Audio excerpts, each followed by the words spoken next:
ay kailangan ng lumipat si Kibuloy sa kanyang bagong kwarto, sa kanyang bagong kaharian, bagong mansyon.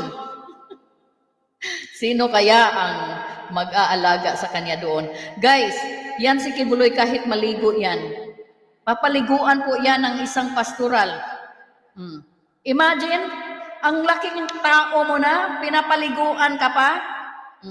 Tapos idadry pa yan siya ng towel, guys. Habang dinadry siya ng towel, yung kamay naman niya kung saan nakakarating. Ganyan ang buhay ni Kibuloy, buhay hari. Tapos anytime, kasi dalawa lang sila doon sa sa kwarto, sa banyo. So you can imagine, bahala na kayo mag-imagine kung anong gusto nyo imaginein. Ganyan ang style ni Kibuloy. Pagka nagsuot yan ng shoes, pastoral, hindi siya ang naglalagay ng medyas, guys, sa paa niya. Pastoral ang naglalagay ng medyas, nagsusuot ng kanyang sapatos. Baby nga yan. King. So ano na ngayon? Sino nang magaganyan sa kanyang bagong kaharian? Kawawa naman. Naku, Sir Kibuloy, pasensya na. At dumating tayo sa ganito. No? Minahal din kita noon. Pero ngayon, kailangan mo nang harapin ang justice. Kasi ang dami mo nang nasaktan, ang dami mo nang sinirang buhay. So, kailangan na siguro na harapin mo na.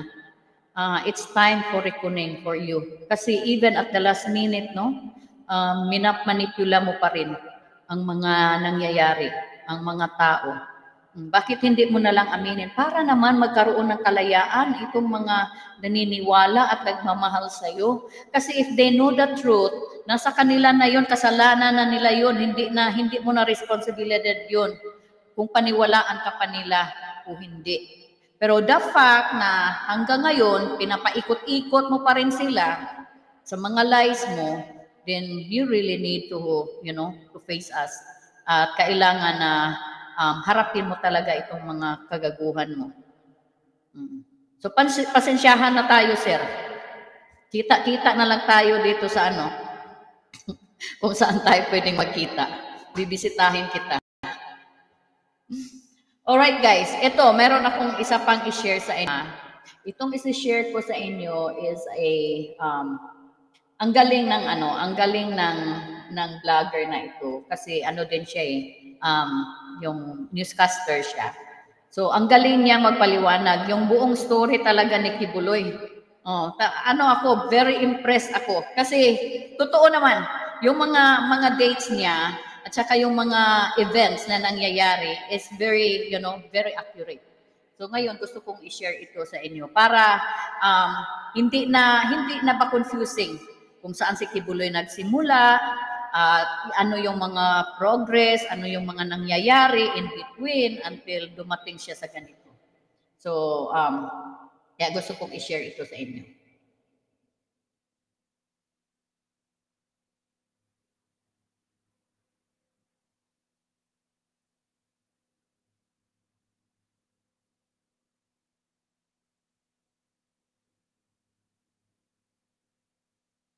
Maliit na chapel sa Davao City. Hindi lalampas sa 200 tao ang kasama niya. Habang nangunguna ang lalaki sa pagdadasal, napatigil siya. Pinikit niya ang kanyang mga mata at tinaas ang kanyang mga kamay. Sabi niya, "Yes, Lord. Yes, Lord." Tinanong ng lalaki ang kanyang mga kasama, "Nakikita niyo ba ang nakikita ko?" Sabi ng lalaki, pinipili na raw siya ng Diyos Ama. Nakaamoy ang mga kasama ng lalaki ng pabango. Tapos may isang nakakita ng malaking kamay. May hawak na pitsil. Ang laman ng pitsil, langis. Binuhos ng kamay ang langis sa ulo ng lalaki. Sabi ng lalaki, tapos na. Napili na raw siya ng Diyos Ama. Siya na raw ang bagong anak ng Diyos. Ang bagong Jesus. Ang tagapagligtas ng lahat ng tao. Siya, si Apollo Kibuloy. This audiobook on Amazon has made me over $20,000 and I didn't even make it myself. Marami na siguro kayo narinig tungkol kay Apollo Kibuloy. Pinakasikat siya sa mga nakakamanghang mga kwento. Marami sa kanila nakakatawa. Isa sa mga kwentong ito yung nirecite ko kanina. Ito yung kwento kung paano raw siya pinili ng Diyos. Pero marami pang iba. Sabi ni Kibuloy, napipigilan daw niya ang mga lindol. Lumindol. Sabi ko na stop. Eh di yung stop din. Pasalamat kayo sa akin. At nakokontrol daw niya ang landas ng mga bagyo. Baka i-stop ko yung bagyo, baka Magalit din sila. magalit na naman. So, pinabayaan na lang natin. Nakakamangha at nakakatawa. Pero para sa maraming tagasunod niya, kapanipaniwala. Ito ang dahilan kung bakit isa siyang napakamakapangyarihang tao. Kaya mahalagang pag-usapan natin ang kanyang kwento. Pero sa bidyong ito, hindi natin pag-uusapan ng mga nakakamangha at nakakatawang kwento ni Kibuloy. Mga distraction sila. Nilalayo nila tayo sa mga mahalagang kwento tungkol kay Kibuloy.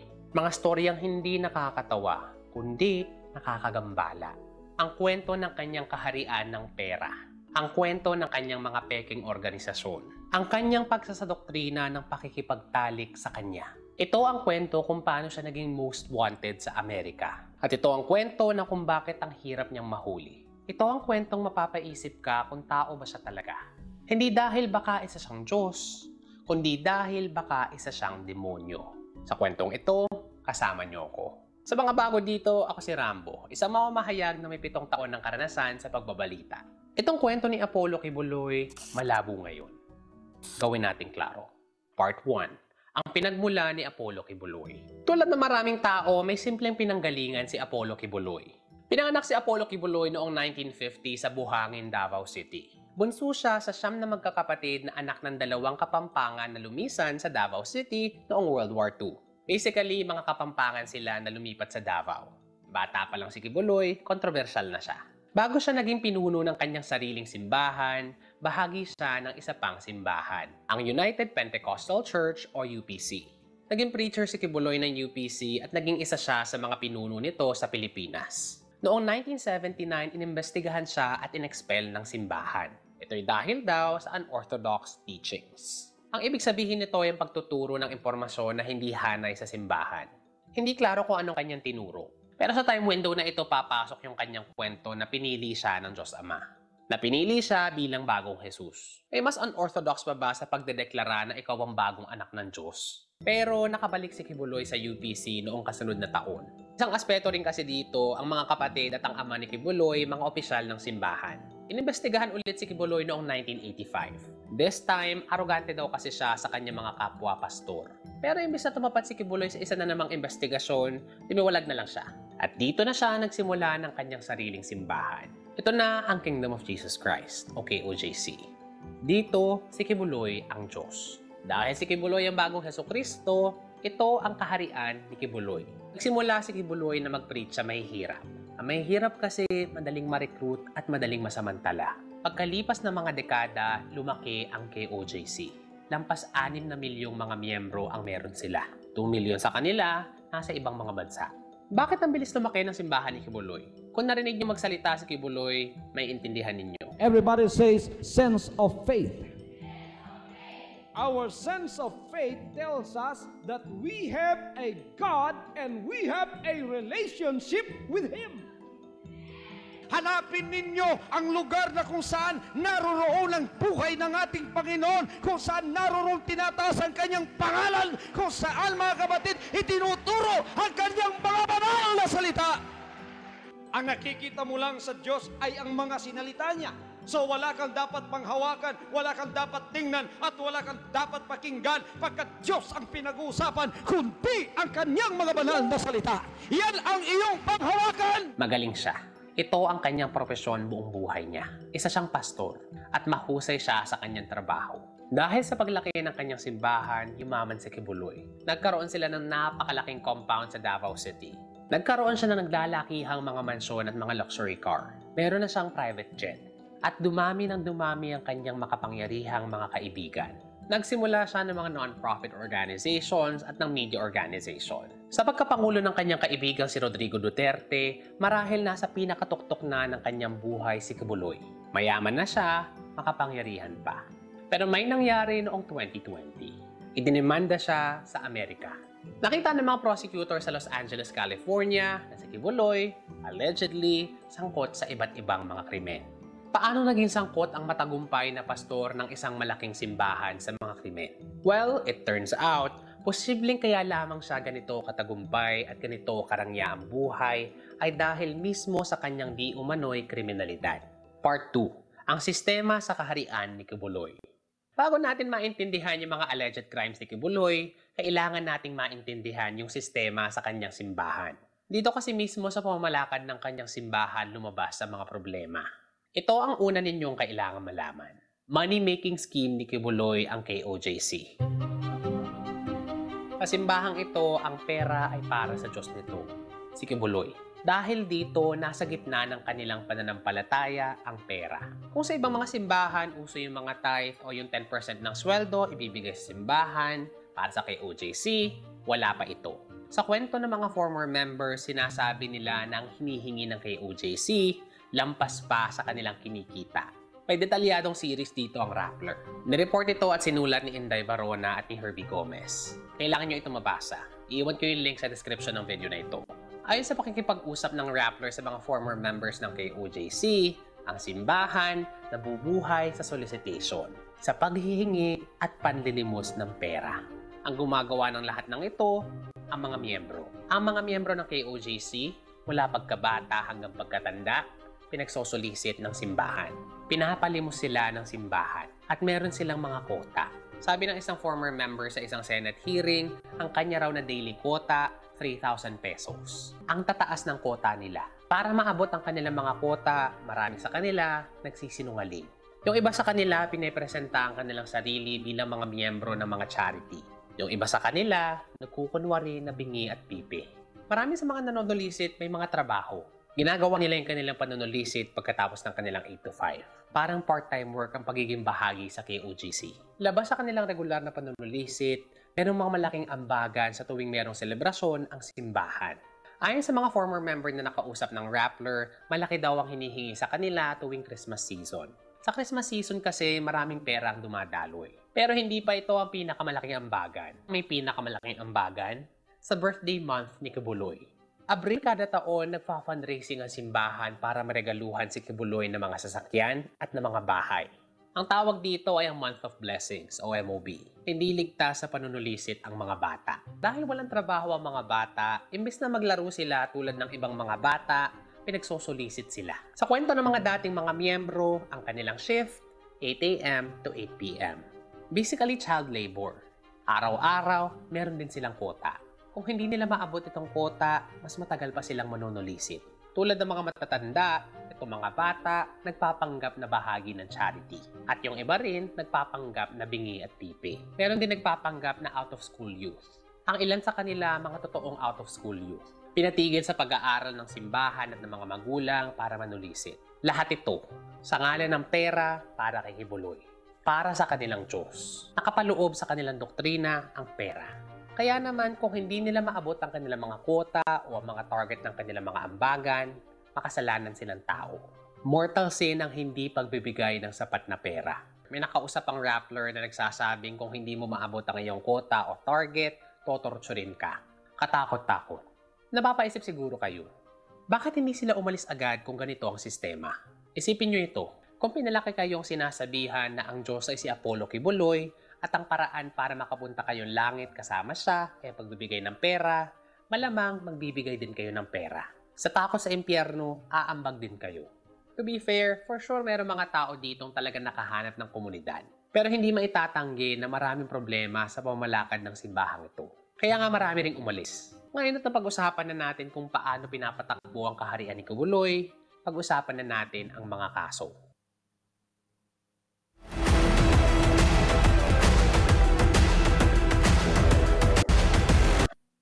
Part 3. Labor Trafficking. Ano ang labor trafficking? Ito ay ang paggamit ng puwersa o panluloko para pagtrabahuhin ng isang tao nang may konti o walang sweldo. Paano ito nangyari sa simbahan ni Kibuloy? Bumalik tayo sa sistema. Ang mga miyembro, pinagsosolicit at pinag-aambag. Kung hindi sila sumunod, impyerno ang naghihintay sa kanila. Kahit sino, kung napaniwala dito, magtatrabaho ng libre, makaiwas lamang sa impyerno. Paano nakasuhan si Kibuloy? While mukhang hindi sapat ang panunulisit at tambagan sa Pilipinas, nag-expand ang simbahan sa ibang mga bansa. At aling bansa ngayon ang pinakamayaman at ang mga tao dito mas maraming pera para maibigay? Ang Amerika. Isipin niyo dollars ang kanila nahihingi. Pero syempre, strict ang Amerika sa mga visa at ang pagkita ng pera sa kanilang bansa. Dito nahuli ang mga miyembro ng simbahan ni Kibuloy. Nakita silang nagko-commit ng fraud. Sabi ng mga miyembro ng simbahan ni Kibuloy, kailangan daw nilang pumunta ng Amerika para sa religious concert. Sabi nila, para sa kanilang pananampalataya. Pero yun pala, pinadala sila para manulisit at mag-fundraise para kay Kibuloy. Kapag ang miyembro pinadala sa Amerika tapos mahina manulisit, pinapauwi ng Pilipinas. Pero kapag magaling sila, pinag-i-stay sila sa Amerika. Paano? Sa pamamagitan ng mga peking kasal. Gamit ang mga peking kasal, pwede silang i-petition. At pwede pa silang manulisit at mag-fundraise para kay Kibuloy.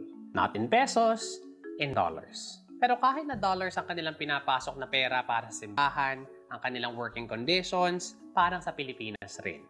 Buong araw na solicitation, araw-araw, buong taon. Ito ang nakakagambala dito. Para makapanulisit ang kanyang mga miyembro sa Amerika, itong si Kibuloy, nagtayo ng NGO. Ang pangalan ng NGO, Children's Joy Foundation. Ang misyon daw ng organisasyong ito ay paglingkuran ng kabataan na nabubuhay sa kahirapan. May hatak sa puso. Swak para manulisit sa Amerika. Sabi ng mga miyembro na nanulisit sa Amerika, ang pera raw para sa mga naghihirap na mga bata. Yun pala, para kay Kibuloy. Sa Amerika, ang dami nilang perang na-solicit at na-fundraise. From 2014 to 2019, nakapagpadala sila ng at least $20 million sa Pilipinas. Lampas 1 bilyong piso ito. Karamihan ng pera hindi napunta sa charity. Karamihan ng pera napunta sa simbahan. At karamihan ng pera sa simbahan napunta kay Kibuloy. At ito lang yung pera sa Amerika ha. May mga miyembro at mga branch ang KOJC sa buong mundo. Ano pa kaya ang karanasan ng ibang mga miyembro sa simbahang ito? Ano pa kaya ibang mga paraan ng simbahan para makakalap ng pera para kay Kibuloy? Nakakatakot na isipin. At wala pa tayo sa pinaka-nakakatakot na bahagi ng kwento. Part 4. Sexual Abuse. Trigger warning, ang kasunod na mga impormasyon ay may kinalaman sa sexual abuse. Ayon sa mga demanda, si Kibuloy at ang kanyang pinakamalapit na mga miyembro nag-recruit ng mga babae bilang kanyang mga personal assistant. Natawag silang mga pastoral. Siyempre, kailangan ng makasimbahang titulo. Sa mga babaeng ito, pinapahanda ni Kibuloy ang kanyang mga pagkain. Pinapalinis niya ang kanyang mga bahay. Nagpapamasahe siya. At sa gabi, meron silang tinatawag na night duty. Sa night duty, required silang makipagtalik kay Kibuloy. Sa doktrinang ginawa ni Kibuloy para sa kanyang mga miyembro, ang pakikipagtalik sa kanya, kagustuhan ng Diyos. Ang pakikipagtalik daw sa kanya, isang pribilehiyo. Sa doktrina ni Kibuloy, ang pakikipagtalik sa kanya ay katumbas ng pag-aalay ng sarili sa Diyos. Totoong nakakaistorbo. Nangyari daw ito mula as early as 2002 up to as late as 2018. Ang pinakabata daw dito sa mga babaeng naging pastoral, 12 years old. 12 years old. Nakakagalit na isipin kung anong pinagdaanan ng mga babaeng ito. Lalo na yung mga bata na walang kaalam-alam. Pinagsamantalahan sila. Kung totoong nangyari ang mga ito, paano ito nagawa ni Kibuloy? How did he get away with it? Marunong siyang lumaro ng politika. Part 5. Ang politikong si Kibuloy. Bago pa man naging kilala si Kibuloy, meron na siyang kakampi sa politika. Si Rodrigo Duterte. Sa Davao, naging political ally ni Kibuloy si Duterte. Tinatawag pa nga spiritual advisor ni Duterte si Kibuloy Merong isang notable case noong 2008 nung nasa Davao sila pareho. Ayon sa kwento, merong isang indigenous leader na kumalaban kay Kibuloy. Si Dominador Jarog. Noong panahong iyon, ayaw ibenta ni Jarog ang kanyang lupain kay Kibuloy. Si Kibuloy kasi gustong i-expand ang kanyang simbahan. Pero kailangan nila yung lupa ng mga IP. Ang nangyari, pinatay si Jarog. Sa takot, lumaya sa mga IP sa lupa at kinuha ito ni Kibuloy. Pinaniniwala ang pinapatay ni Kibuloy si Jarog. Walang nahanap na pruweba ang investigasyon. Ang mayor ng Davao noon at ang may hawak ng pulis, si Duterte. Pinaniniwala ang pinrotektahan ni Duterte si Kibuloy. Close si Duterte at si Kibuloy. Noong tumakbo si Duterte sa pagkapangulo, lahat ng resources ni Kibuloy binigay niya kay Duterte. Inendoso ni Kibuloy si Duterte at pinahiram pa ang kanyang private jet. Noong nanalo na si Duterte, ang SMNI, ang media organization ni Kibuloy, tarot ng administration. Tulad ng kanyang simbahan, ang SMNI, pinapatakbo ni Kibuloy para sa kanyang interes. Muli namang ipinaalala ni Pastor Apollo na wala siyang interes, kundi ang mangaral ng salita ng Diyos at tumulong sa ikabubuti ng bansa para sa Diyos at sa Pilipinas kumahal. Ito si Jade Calabroso, SMNI News. Dahil parot ng Duterte administration ng SMNI, nirewardan ito ni Duterte. Pagkatapos na maling ipasara ang ABS-CBN, pinigay ni Duterte ang frequency ng ABS-CBN sa SMNI. Sa ilalim ni Duterte, narating ni Kibuloy ang kanyang pinakatuktok. Kakampi niya ang Pangulo.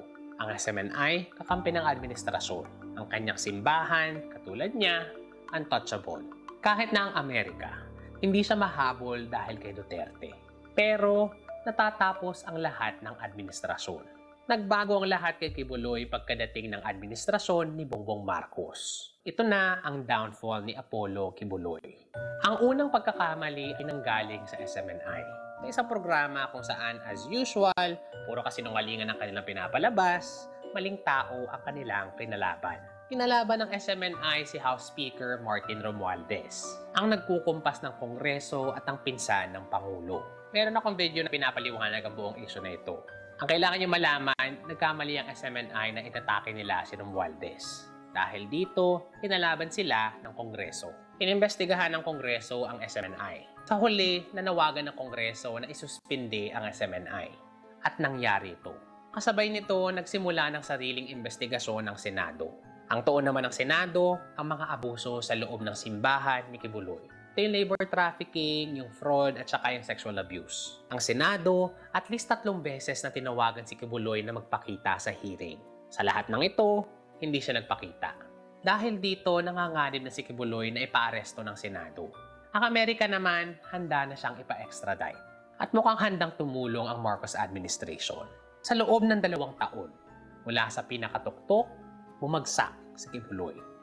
Ito na kaya ang katapusan ni Apollo Kibuloy?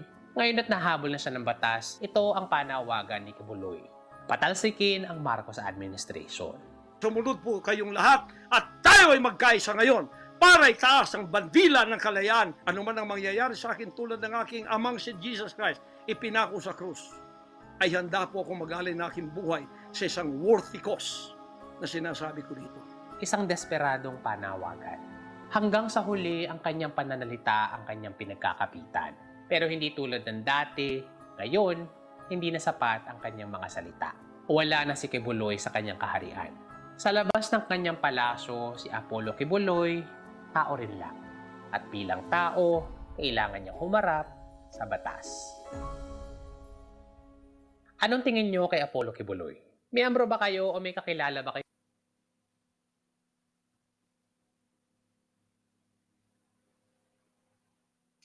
It's very informative. No? Nagustuhan nyo guys? I-follow natin siya. Ang galing. So, lumagpas na po tayo ng 1 oras, no?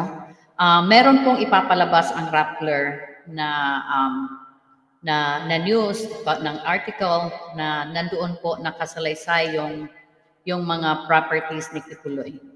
Sinabit po namin yung mga properties dito sa US, sa Pilipinas. Makikita nyo po doon sa reporting na yon kung ano-ano ang mga properties na under ngayon ni Tico. So abangan po natin yan. Hindi pa public, but magiging public yan soon. No? So salamat guys for for joining me here. So bago tayo mag-end, no, basahin ko muna yung ilang mga dito, mga comments. Ang dami na, wala po tayong hindi ko na nabasa. So pasensya na po. Erwin Lopez, Amy Robin, Cynthia, yan pala yung mabait. Pasensya na, ang bilis. Linlin Napoles, ang galing. Salamat. Linlin Marites Mansanas, galing, detail po. Yes, magaling. Oo, kasi Rappler yan galing. So partner natin yung Rappler sa laban na ito. Yung Rappler ang una talaga na kumuha sa stories ko. Nung nagpunta kami ni Sir Herbie, tsaka ni Ate Inday, no, I was concerned kasi si Kibuloy, may mga na rin yan, may mga media personalities na pinapatay nila, nilang dalawa ng best friend niya. At I was concerned na baka gagawin nila kay sa ating mga taga-Rappler. So talagang pinag-isipan ko yun at sinabi ko sa kanila na you really need to take precaution kasi demonyo yung kalaban natin, but they are din sila palaban din. So kaya po nailabas yung stories natin. So ngayon meron pang magandang stories na darating. Magiging public yan soon. So, salamat guys. Okay. Marilo Ukat, sabi ni Kipsya si Jesus Christ. Ngayon, sabi niya si Jesus Christ. Ano ba? Raylin Sanhe, thank you po so much Ma'am Arlene for sharing. Yes, salamat din for attending here. Truth lang, miss you po Ma'am Arlene. Miss din kayo. Alvin, yes, ito na panahon para magbayad si Kibuloy. Yes, Mel Ace, dami na utot ni Kibuloy, ang lakas ng demonic spirit niya. Magaling si Kibuloy talaga magpakitang tao. Yan ang niya, skills yan no? Skills yan. Magaling siya dyan. Erwin Lopez, sana mapadali bitay istukulong kay Kibuloy. Huwag natin munang bitayin kasi gusto namin na talagang namnamin niya ang mga paghihirap na line niya sa mga buhay namin. Kaya panalangin natin na hahaba pa yung buhay niya para mabisita pa namin siya dito sa federal prison dito sa US, no?